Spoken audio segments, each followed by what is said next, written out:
والصلاة والسلام على رسولنا محمد سيد الأنبياء والمرسلين وعلى آله وصحبه أجمعين.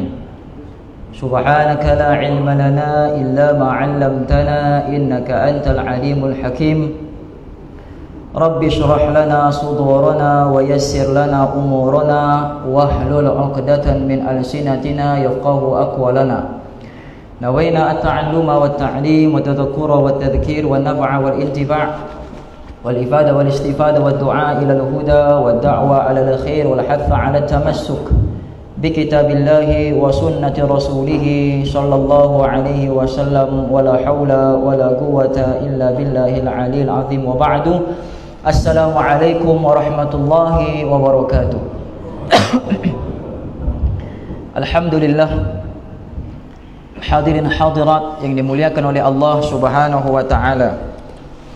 Kita panjatkan syukur kehadirat Allah Subhanahu wa taala yang memberikan kepada kita ruang dan peluang untuk sama-sama mengerjakan taat kepada Allah Subhanahu wa taala, khususnya mengerjakan salat yang telah disyariatkan oleh Allah Subhanahu wa taala mengikut jalan yang telah ditunjukkan oleh baginda Rasulullah sallallahu alaihi wasallam.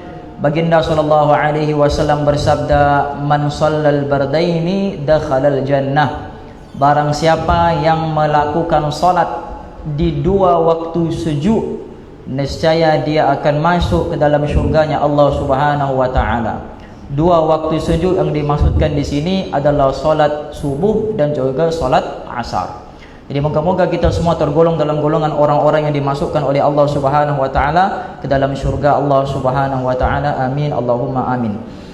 Bahkan fil hadis, baginda Rasulullah sallallahu alaihi wasallam bersabda, "Man ijtama'a qaumun fi baitin min buyutillah yatluna kitaballah wa yatadarasunahu bainahum illa nazalat alaihimus sakinah wa ghashiyatuhumur rahmah wa haffathumul malaika wa dzakarahumullahu fi man indahu." Kata baginda Rasulullah, dan tidak adalah suatu kaum yang duduk berkumpul di rumahnya Allah, yaitu masjid. Yatluna kitaballah. Mereka bukan sahaja duduk di masjid, tapi juga mereka yatluna kitaballah, mereka membacakan ayat Al-Quranul Karim.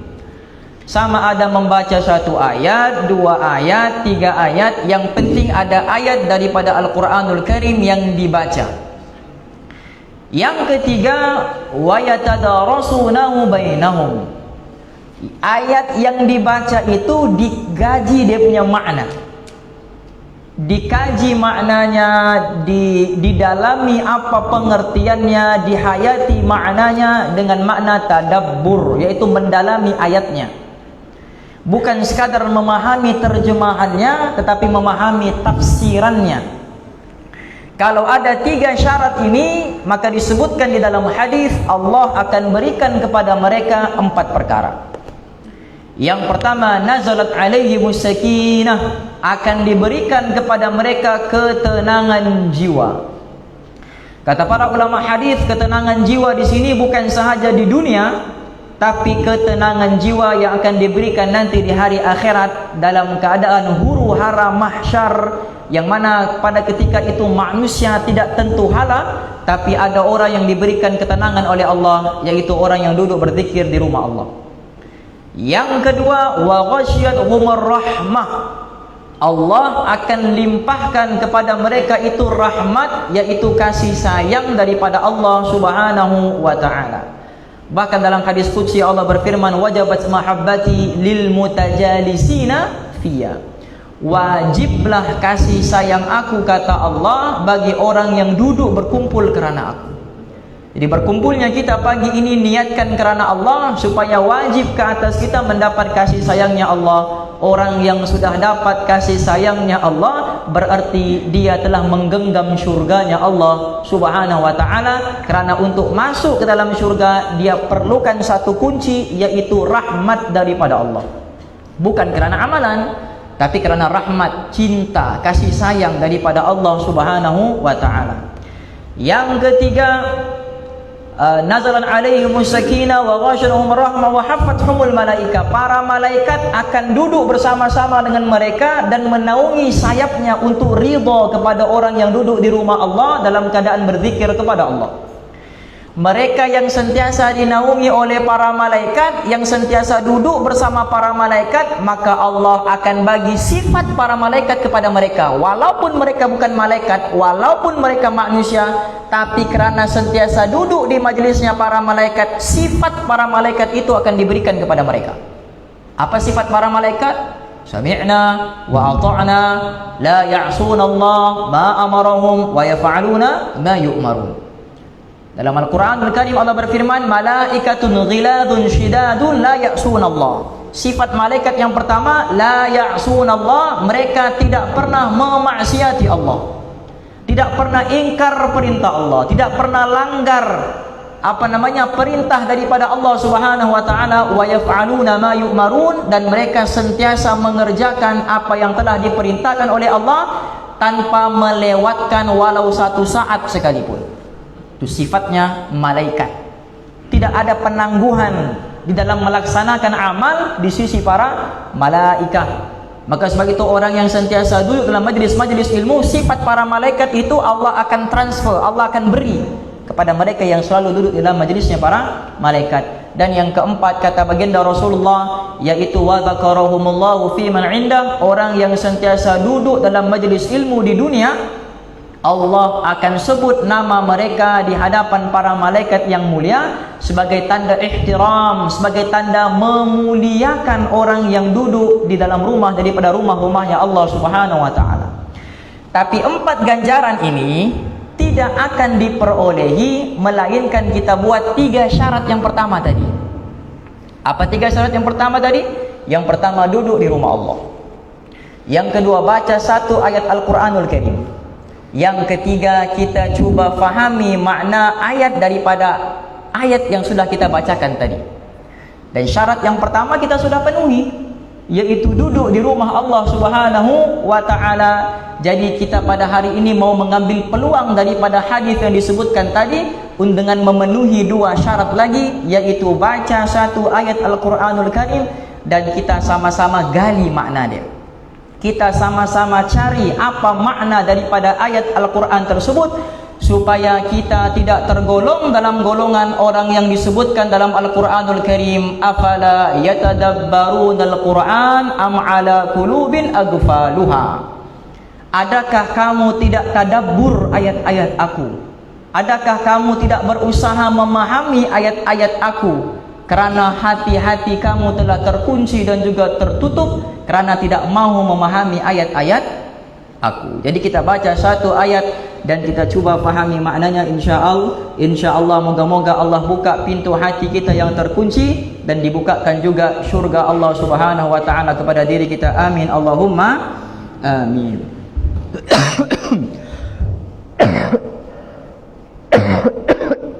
Naam. Allah Subhanahu wa taala berfirman, ya ayyuhalladzina amanu kutiba alaikumus siyamu kama kutiba alal ladzina min qablikum la'allakum tattaqun. Kita coba pahami makna daripada ayat ini. Sempena daripada bulan Ramadan, kita usaha untuk memahami ayat tentang kefarduan puasa daripada surah Al-Baqarah ayat 183 daripada tafsir Ibn Katsir. Ya ayyuhalladzina amanu, wahai orang-orang yang beriman, kutiba alaikumus syiyam, diwajibkan ke atas kamu berpuasa, kama kutiba alal ladzina min qablikum, seperti mana yang telah difardukan oleh Allah kepada umat sebelum kamu, la'allakum tattaqun, moga-moga kamu menjadi manusia yang bertakwa. Ayat ini ada 4 poin yang penting yang boleh kita jadikan sebagai pengajaran. Ayat yang panjang ini dipecahkan menjadi 4 bahagian. Bahagian yang pertama, ya ayyuhalladzina amanu, wahai orang-orang yang beriman. Bahagian yang kedua, kutiba alaikumus syiyam, diwajibkan ke atas kamu berpuasa. Bahagian yang ketiga, kama kutiba alal ladzina min qablikum, seperti mana umat terdahulu berpuasa. Yang keempat, la'allakum tattaqun, moga-moga kamu menjadi orang yang bertakwa. Jadi pada pagi yang mulia ini kita coba bahaskan bahagian yang pertama, yaitu makna daripada firman Allah, ya ayyuhalladzina amanu, wahai orang-orang yang beriman.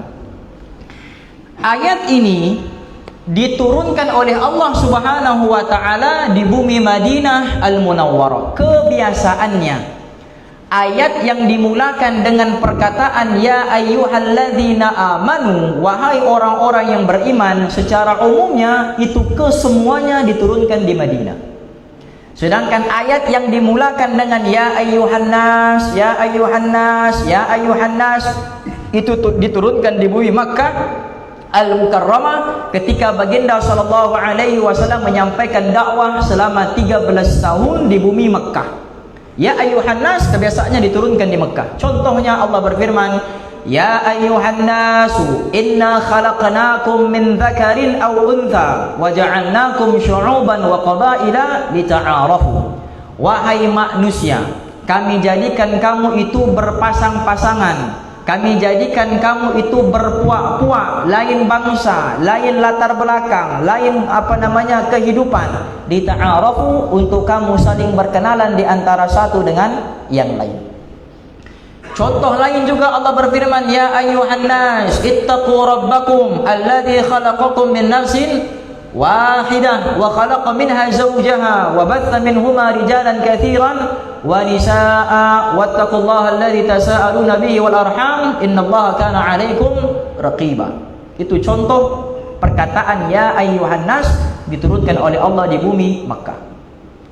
Dan selepas 13 tahun baginda sallallahu alaihi wasallam membina keimanan para sahabat baginda Rasulullah sallallahu alaihi wasallam. Ketika itu para sahabat sudah mempunyai kekuatan iman yang teguh, kekuatan iman yang mantap untuk melaksanakan apa sahaja perkara yang telah diperintahkan oleh Allah. Dan apabila mereka berpindah ke bumi Madinah Al-Munawwarah, maka turunlah ayat-ayat yang memerintahkan manusia untuk melaksanakan perintah-perintah agama. Apa contohnya?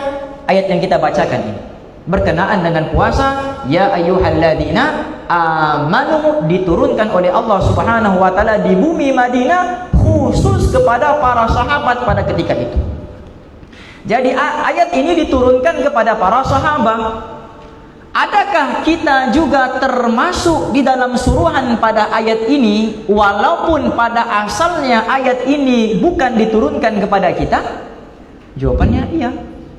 Walaupun asalnya bukan diturunkan kepada kita, diturunkan kepada para sahabat, tetapi secara umumnya ayat itu juga menyuruh kita untuk melakukan ibadah puasa. Tidak semestinya ayat diturunkan dengan sebab yang khusus, maka tidak boleh kita mengambil pengajaran daripadanya.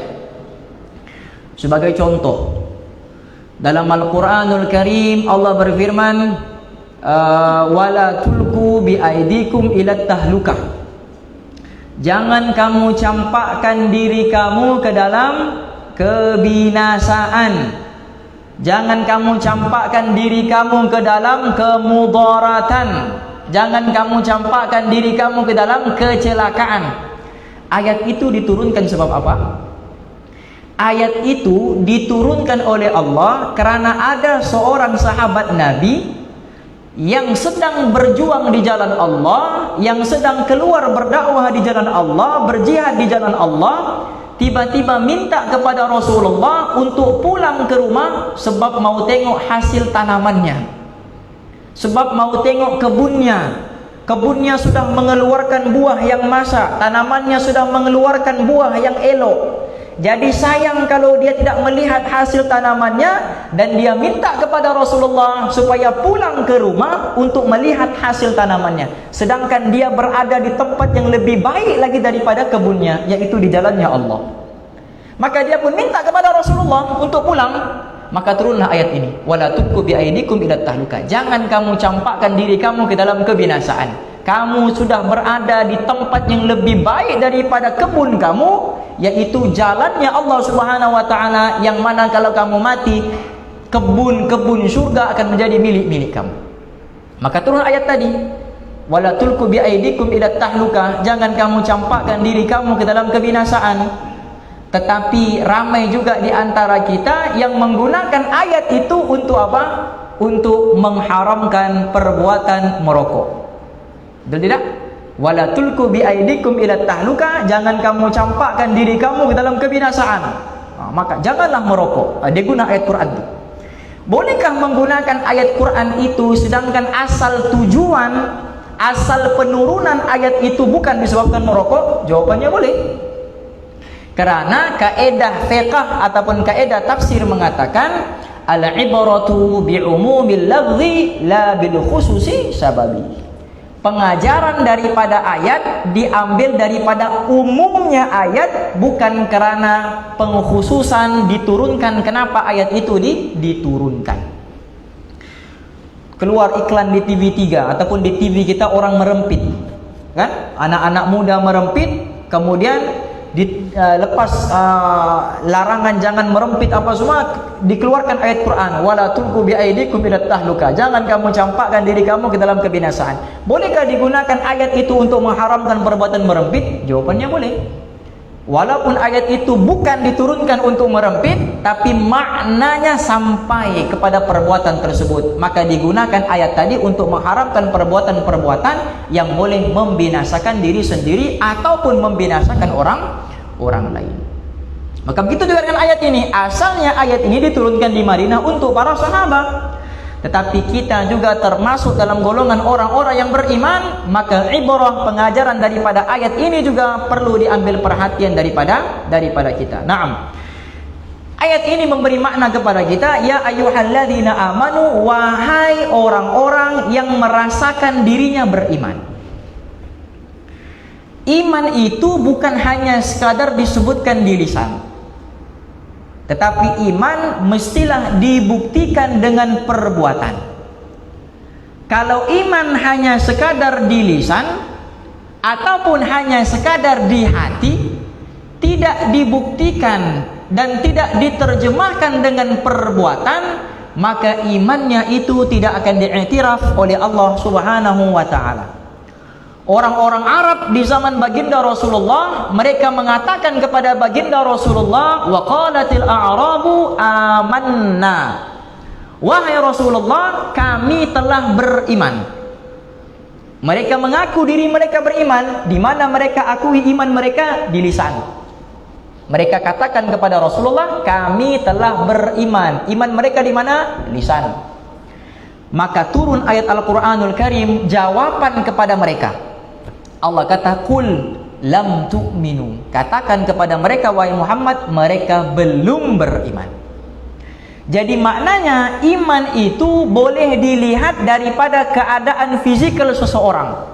Walaupun iman itu gaib, iman itu tidak nampak, berada di dalam hati, tapi ciri-ciri orang yang beriman dan ciri-ciri orang yang tidak beriman boleh nampak pada diri seseorang itu melalui amal-amal perbuatannya.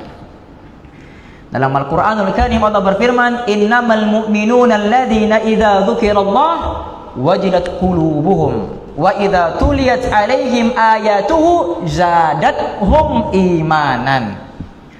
Sesungguhnya orang-orang yang beriman itu siapa? Apabila disebutkan nama Allah, wajilat qulubuhum, bergetar hati mereka. Itu ciri orang yang beriman. Bila disebut nama Allah, bergetar hati mereka. Wa idza tuliyat alaihim ayatuhu, apabila dibacakan ayat-ayat Allah, dibacakan ayat-ayat Al-Qur'anul Karim, zadathum imana, iman mereka akan bertambah. Ini menjadi dalil bahwa iman seseorang itu boleh bertambah, iman seseorang itu juga boleh berkurang. Bertambah karena taat, berkurang karena maksiat. Baginda Rasulullah sallallahu alaihi wasallam juga bersabda, "Idza ra'aitumur rajula ya'tadul masjid fashhadu lahu bil iman." Apabila kamu melihat orang lelaki berulang alik ke masjid, rumah ke masjid, masjid ke rumah, rumah ke masjid, masjid ke rumah, maknanya apa? Mengerjakan solat berjamaah di masjid. Ini kata baginda Rasulullah, kalau kamu nampak lelaki itu ulang alik ke masjid, azan dilaungkan dia pergi masjid, azan dilaungkan dia pergi masjid.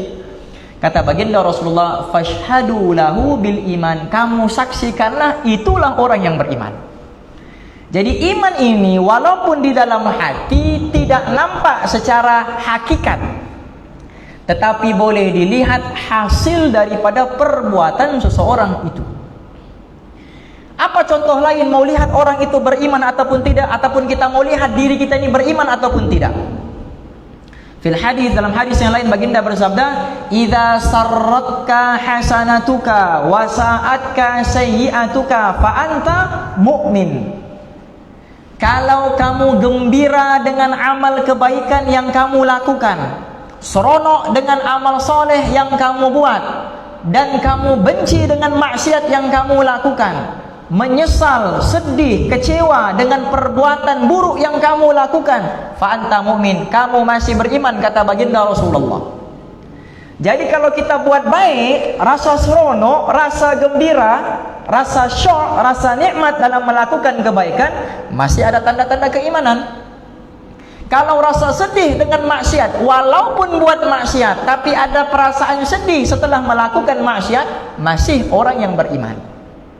Jangan sampai kita buat maksiat sudah tidak ada rasa penyesalannya, sudah tidak ada rasa sedihnya. Maka kalau termasuk dalam perbuatan tersebut dikhawatiri ciri-ciri keimanan sudah tidak ada di dalam diri kita. Bahkan fil hadis disebutkan, man aznaba dzanban wa huwa yadhhak fa innallaha yudkhiluhu an-nar wa huwa yabki.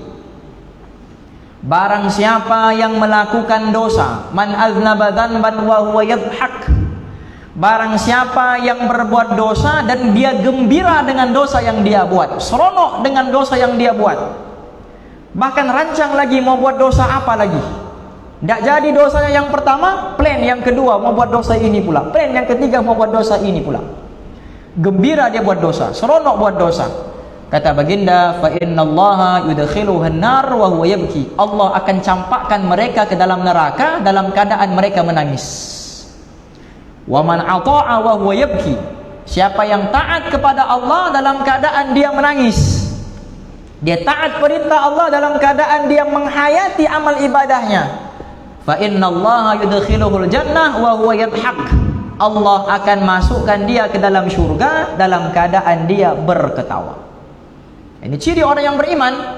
Bila buat maksiat rasa sedih, buat ibadat rasa seronok. Bagaimana juga mau melihat iman juga seseorang dengan menyebutkan perkataan la ilaha illallah. Di dalam hadis baginda bersabda, jaddidu imanakum, perbaharuilah iman kamu. Sahabat tanya, kaifa nujaddidu imanana ya Rasulullah, bagaimana mau memperbaharui iman ya Rasulullah? Kata baginda, akfiru min qawli la ilaha illallah. Dengan memperbanyakkan kalimah la ilaha illallah, orang yang menyebutkan kalimah la ilaha illallah, maka imannya akan meningkat. Cuma ramai daripada kita yang berzikir kalimah la ilaha illallah bukan usaha untuk menghayati maknanya, tapi berusaha untuk mengejar bilangannya. Bila zikir 100 kali dibacanya dengan laju, yang dikejar bilangannya. Yang penting cukup 100, khalas. Faham tak faham belakang cerita, terkesan di hati ataupun tidak belakang cerita, yang penting 100 itu tercapai. Tidak ada faedah daripada zikir kalimah la ilaha illallah, sedangkan zikir kalimah la ilaha illallah itu memberi faedah yang sangat besar bagi orang-orang yang beriman. Jadi lepas ni kalau mau zikir la ilaha illallah, hayati terlebih dahulu, jangan kejar dia punya nilai. Kalau kejar dia punya nilai, orang-orang kafir juga kejar dia punya nilai dari segi peribadatan. Coba lepas ini zikir la ilaha illallah juga merupakan 4 amalan yang diperintahkan oleh baginda Rasulullah untuk diperbanyakkan di bulan Ramadan. Ada 4 perkara yang Rasulullah SAW suruh perbanyakkan di bulan Ramadan. Yang pertama la ilaha illallah, yang kedua istighfar, yang ketiga banyakkan minta syurga, yang keempat banyakkan minta jauh daripada nerakanya Allah.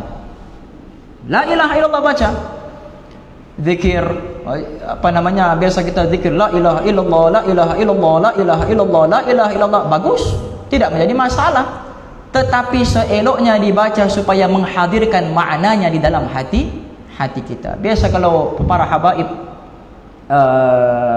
di dalam hadiqah Nadhirah Al-Habib Abu Bakar Al-Adni itu kalau mentalkinkan zikir dengan anak-anak muridnya, dibacanya dengan penuh syahdu sehingga berkesan di dalam hatinya.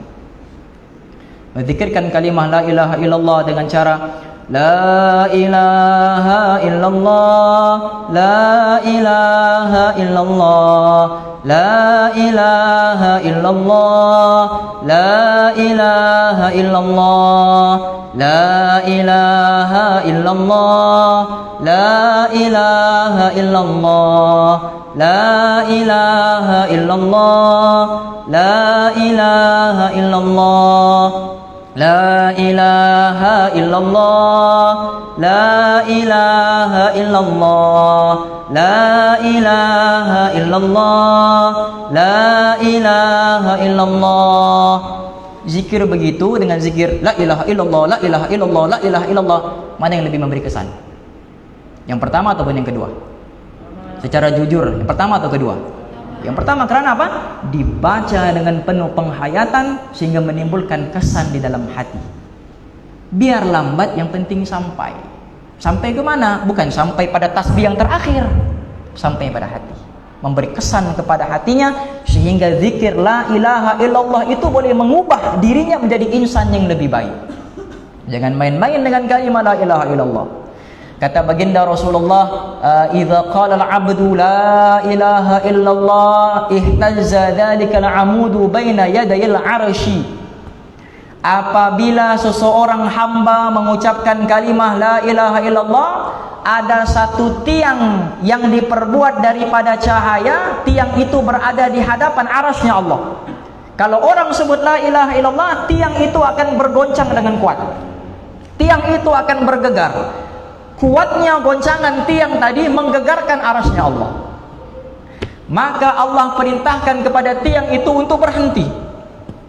Tiang itu mengatakan, ya Rabbi wa kaifa askun wa lam taghfir liqa'iliha. Wahai Allah, macam mana saya mau berhenti daripada bergoncang kalau engkau tidak ampunkan dosa-dosa orang yang menyebutkan kalimah la ilaha illallah. Maka Allah mengatakan, uskun wa qad ghafartu lahum, berhentilah kamu daripada bergoncang kerana aku telah mengampunkan semua dosa orang yang menyebutkan kalimah la ilaha illallah.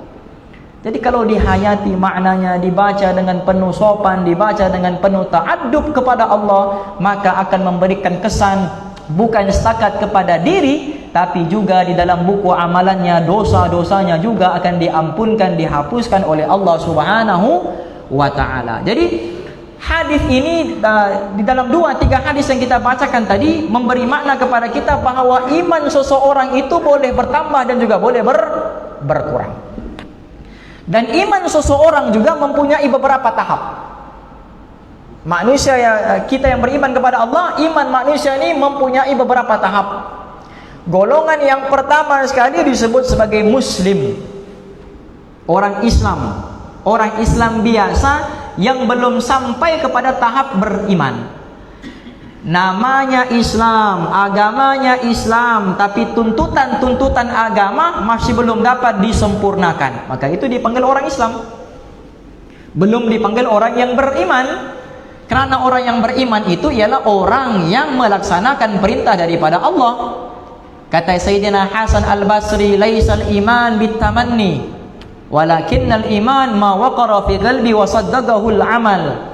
Iman itu bukan hanya kamu sebut di lisan saya beriman, tapi iman itu adalah perkara yang berada di dalam hati kamu, wa saddaqahul amal, dan kamu buktikan dengan perbuatan.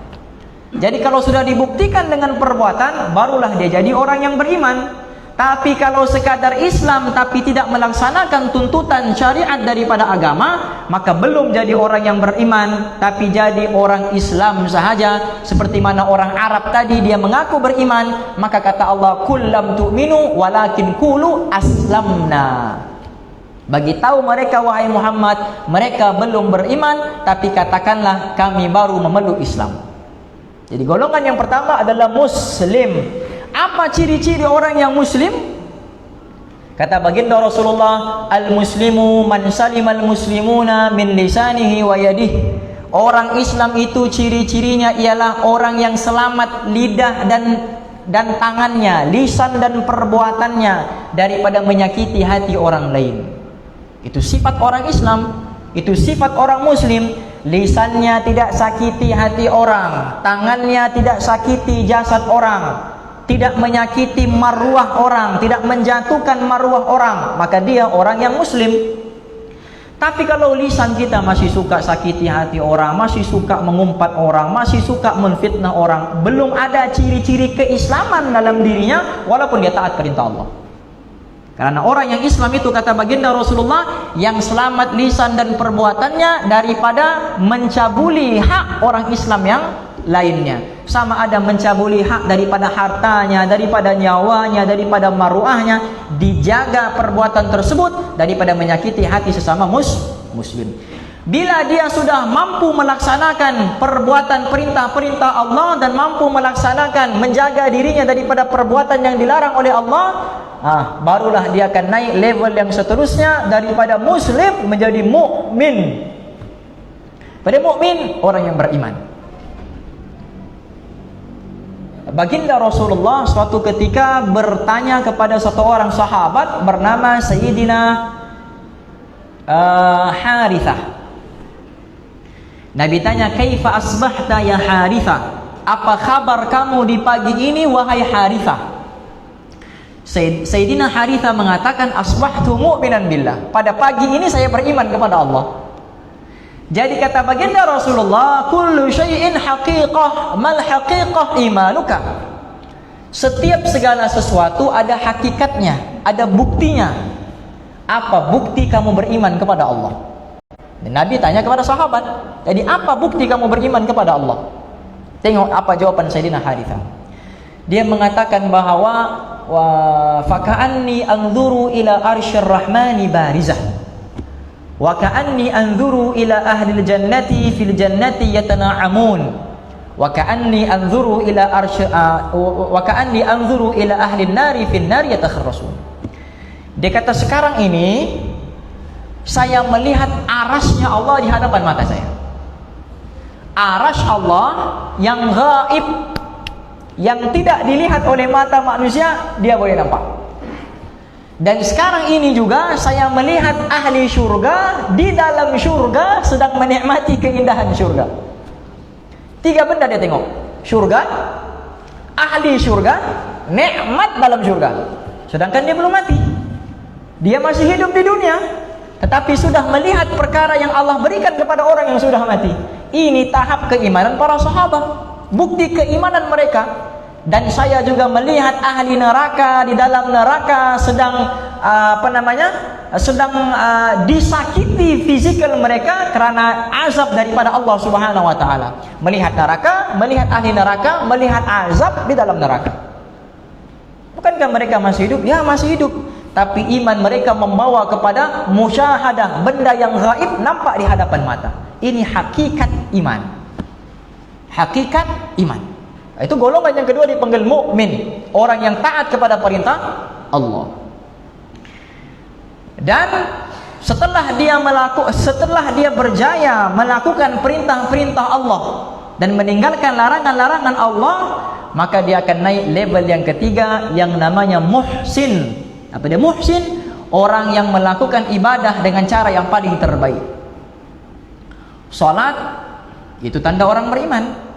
Melaksanakan solat 5 waktu itu tanda orang beriman. Tetapi orang yang muhsin bukan sekadar solat, tapi solatnya di rumah Allah. Itu orang yang muhsin.